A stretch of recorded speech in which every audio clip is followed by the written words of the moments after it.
Hi everyone, আজকে আমার মেয়ে স্কুলে চিলড্রেন্স ডে সেলিব্রেট করা হবে। এই যে আমার মেয়েকে কেমন লাগছে অবশ্যই জানাবেন। সকল বাচ্চাদেরকে আমার তরফ থেকে শুভ শিশু দিবস, হ্যাপি চিলড্রেন্স ডে। সবার আজকে দিনটা ভালোভাবে কাটুক এই কামনা করি। আমার মেয়েকে কেমন লাগছে অবশ্যই জানাবেন। ও এখন স্কুল যাচ্ছে, পরে আপনাদের সাথে আস্তে আস্তে সমস্ত কিছু শেয়ার করব।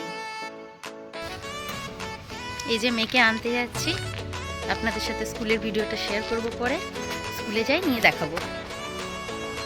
এই যে স্কুলে আমি চলে এসেছি, সবারই ছুটি হয়ে গেছে, আমার একটু লেট হয়ে গেছে আসতে। সব আস্তে আস্তে বাচ্চারা সবাই আসছে, সবাইকে খুব সুন্দর লাগছে। এই যে আমার মেয়ে ওর ফ্রেন্ডদের সঙ্গে গল্প করছে। আমরা এখন বাড়ি আসছি, আমাদের স্কুল থেকে আমার স্কুল থেকে মেয়েকে নেওয়া হয়ে গেছে, এখন বাড়ি আসছি। এই যে মেয়েকে নিয়ে স্কুল থেকে ঢুকলাম বাড়ি। আজকের ভিডিওটা এখানেই শেষ করছি। সবাই ভালো থাকবেন, সুস্থ থাকবেন, প্লিজ সাবস্ক্রাইব করবেন, লাইক শেয়ার কমেন্ট করবেন। আজকের মতন আসছি, বাই।